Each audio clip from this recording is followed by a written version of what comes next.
You've read every psychology book. You can name your triggers. And you know exactly why your childhood made you this way. So why do you still feel stuck?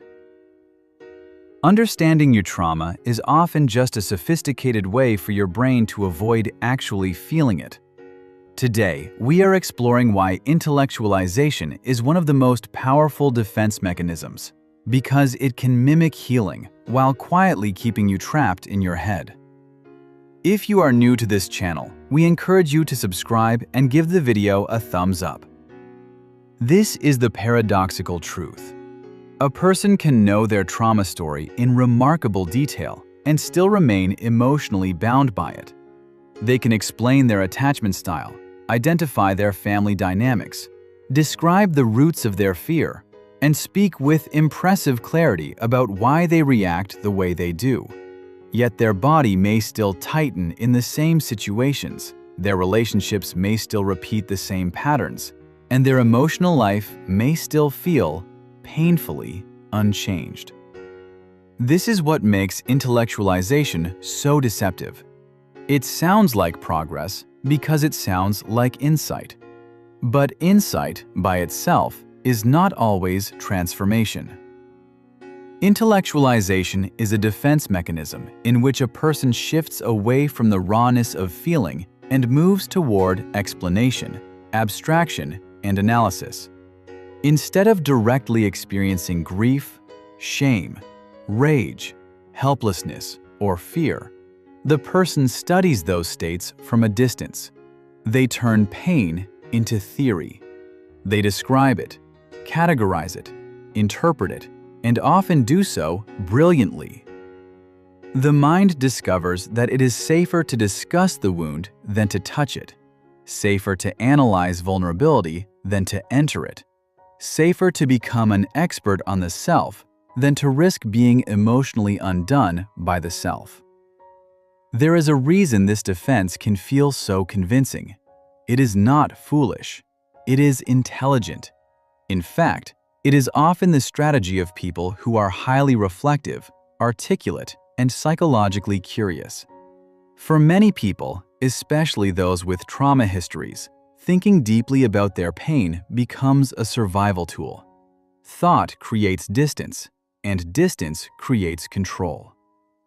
If the emotions underneath are overwhelming, confusing, humiliating, or terrifying, then analysis becomes a shelter. The person may feel that they are working on themselves, and in one sense, they are. But sometimes they are also keeping themselves at the exact level where nothing essential has to be felt. This is why knowing your trauma does not necessarily mean you are healing from it. You may understand the map perfectly and still never step into the terrain. You may know what happened, why it affected you, and how it shaped your adult life, yet still remain cut off from the emotional processing that healing requires. The mind may have reached a conclusion long before the nervous system has caught up. The intellect may say, "I know this came from childhood," while the body still reacts as if the danger is happening now. That gap between understanding and transformation is where many people get stuck. They keep looking for one more explanation, one more book, one more childhood memory, one more concept that will finally make the whole thing unlock. They believe that if they can only understand themselves well enough, they will be free. But the psyche can turn this search into a loop. The loop feels productive because it is active. It feels meaningful because it is insightful. Yet the person remains suspended in a state of observation that never becomes emotional contact. They circle the pain with sharper language, but they do not move through it. This is what makes the analytical loop so seductive. It gives the impression of movement without requiring the risk of surrender. You can keep asking why you are like this while avoiding the more difficult questions. What am I feeling right now? Where does this story live in my body? What emotion am I still afraid to experience without control? What happens to me when I stop explaining and simply stay present? Those questions are harder because they do not promise mastery. They ask for vulnerability. And vulnerability is precisely what intellectualization helps people avoid. Trauma often leaves behind more than memories. It leaves behind states of alarm, numbness, fragmentation, mistrust, and emotional overload. When a person learns early in life that certain feelings are too dangerous, too much, or too unsupported, they may become highly skilled at moving away from them. Some people dissociate, some collapse, some distract themselves, some become relentlessly productive, and some become psychologically fluent. They learn to speak about pain in a way that keeps pain at arm's length. This is why a person can sound deeply self-aware and still not be changing. They may be able to say, "I have abandonment wounds," but still panic the moment someone creates distance. They may understand that criticism activates childhood shame, but still become defensive or withdrawn every time they feel exposed. They may know exactly why intimacy frightens them, yet still sabotage closeness without realizing it in the moment. Knowledge has occurred, but the pattern still governs. The story is conscious, but the emotional reflex remains intact. Real healing asks for something more than explanation. It asks for emotional processing. That means allowing previously defended feelings to come into awareness in a way that is tolerable, meaningful, and transformative. It means not only naming grief, but grieving. Not only identifying fear, but feeling fear without immediately escaping into theory. Not only understanding that one has been hurt, but gradually developing the capacity to stay with the pain without being overwhelmed by it. This is slower work, less elegant work, less impressive on the surface, but it is often the work that actually changes people.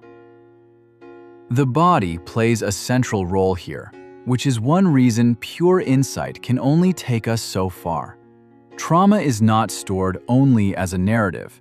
It is also carried in patterns of tension, startle, avoidance, numbness, urgency, collapse, and physiological expectation.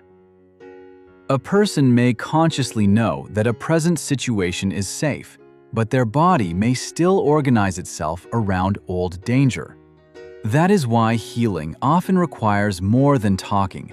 It may require learning how to notice sensations, regulate arousal, tolerate affect, and remain present when old emotional material begins to rise. The body does not speak the language of intellectual certainty. It responds to repeated experiences of safety, contact, and regulation. This is also why people sometimes become frustrated with therapy. They think, "I already know all this. Why am I still reacting?" The answer is often simple, though not easy. Because knowing is not the same as processing. Knowing is cognitive. Processing is emotional, physiological, and relational. Knowing can happen alone in your thoughts. Processing usually requires contact with experience. It asks you to stay with what you normally outrun. It asks you to feel what you normally convert into language. It asks you to let truth move from the mind into the nervous system, into the body, into relationships, and into behavior. To say this does not mean that intellectualization is bad. It often begins as a necessary bridge. For some people, insight is the first safe way to approach chaos. Concepts can reduce shame. Language can create order. Naming a pattern can interrupt self-blame. Understanding can be a real achievement, especially for those who grew up in confusion. But a bridge is meant to take you somewhere. The problem begins when the bridge becomes your permanent residence. Then analysis stops being a path and becomes a refuge.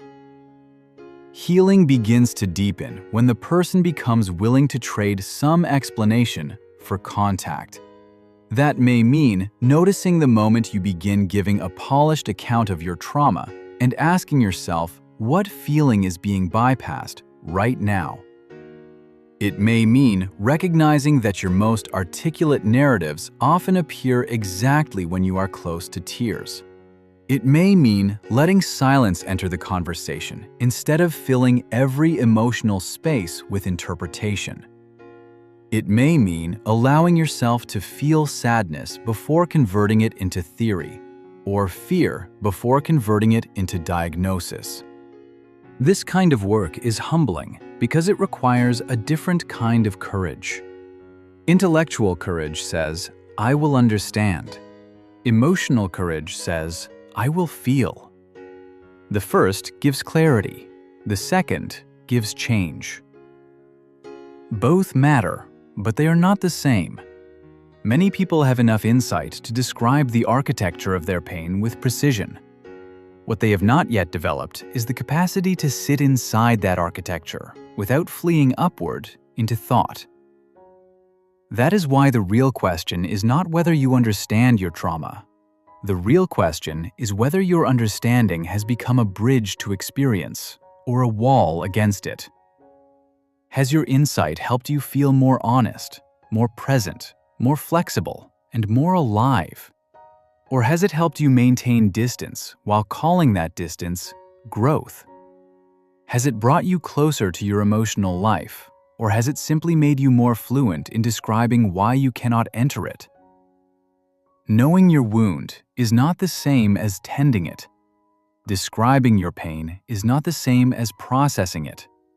Being able to explain why you are hurting does not necessarily mean you have begun to heal. Sometimes it only means you have found a highly intelligent way to stay safe from the full force of your own vulnerability.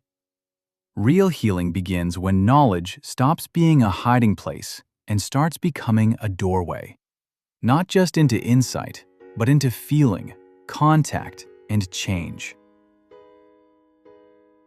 If you stayed this far, that means you may have found this deep dive informative. Give it a like, share with someone who may benefit from it, and don't forget to subscribe. See you later.